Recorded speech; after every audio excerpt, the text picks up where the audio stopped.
are no words to describe the impact you've made on our lives.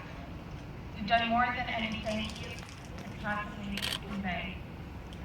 I would also like to express our gratitude on behalf of the family for every person, every department, and organization, everyone that has supported us to speak, and each and every one of you here today. Every thought and action has great meaning. We have been brought here together in honor of David. If you have had a chance to know him, you're one of the lucky ones.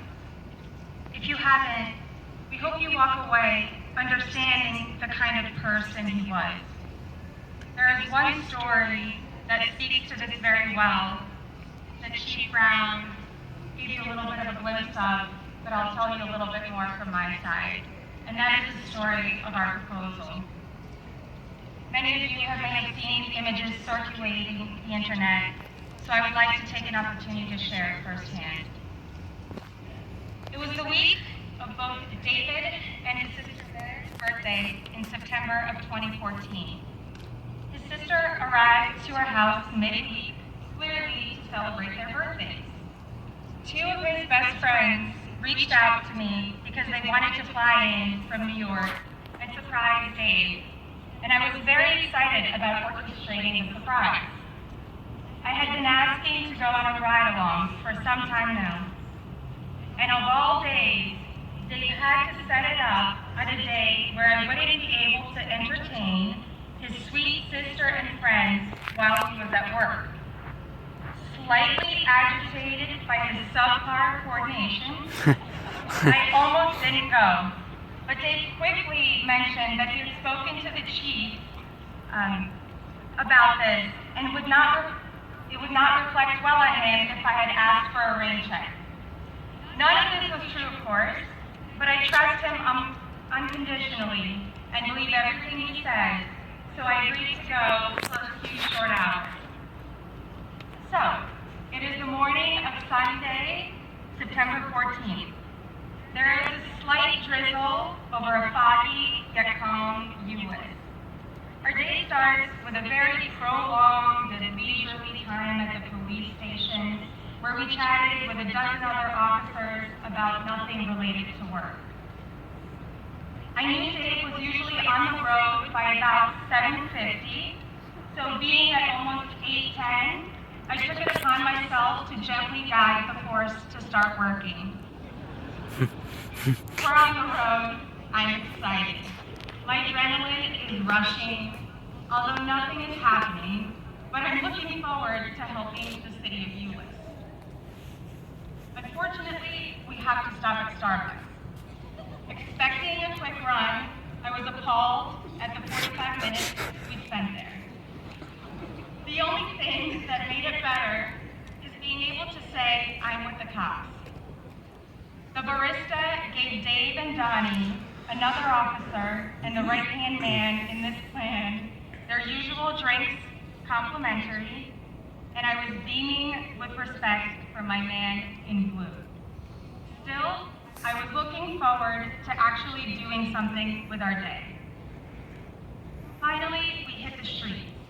Dave is on his cell phone texting the entire time. How hypocritical. He is texting with Donnie, who we were just with. What could be so important? The jokes could wait till later. We enter a neighborhood and circle around the park.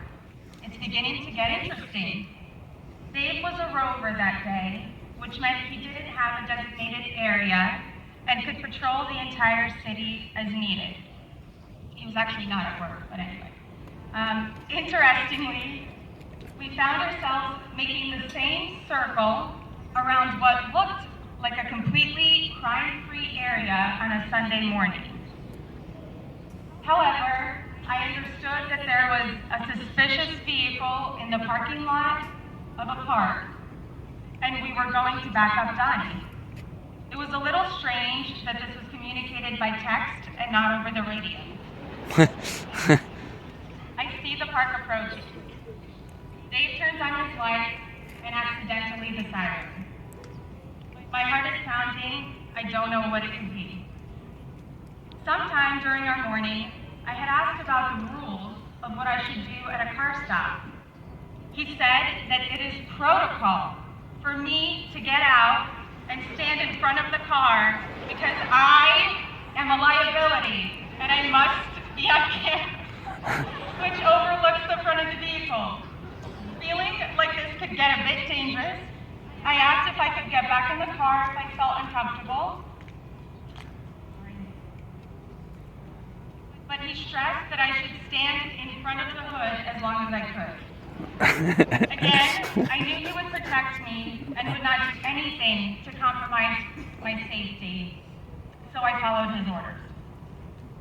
Dave gets outside and begins walking towards the van where Donnie has started the conversation with the driver, as I awkwardly stand where I was supposed to.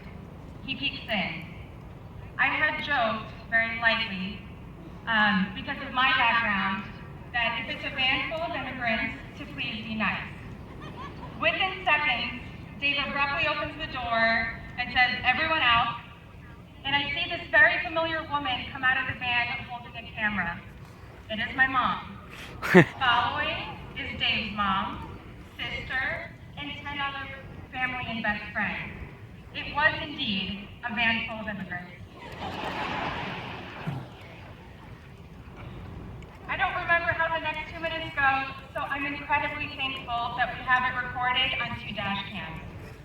As you may already be putting this together, David carried out an intricate plan. When we had spoken about this special moment, I had requested that my family be there and that it gets recorded on camera. This turned out to be the reason why he insisted I stand in my strange little spot. And those friends that I thought I had flown in to surprise him turned out to be part of the plot too. His sister told me he was favoring the nonsense excuses about me being at work that I was texting him when I was picking them up at 10 p.m. on a Friday night. While this is a neat and humorous story, it tells so much about who David was. He cared about people and was thoughtful in how he interacted with each person. He went out of his way to give me exactly what I dreamed my proposal would be. I didn't know if it was going to be in a parking lot, but it was beautiful. He was generous, flying out my parents, and thoughtfully coordinating the details to ensure they were well taken care of. And he always enjoyed playing a good joke. The fact that I'm extremely gullible was definitely on his side, as it was most days in our relationship. Mainly, it is no surprise that he proposed in blue. To my sweet, sweet Dave, how truly blessed I am to have gotten to know your beautiful soul. Each moment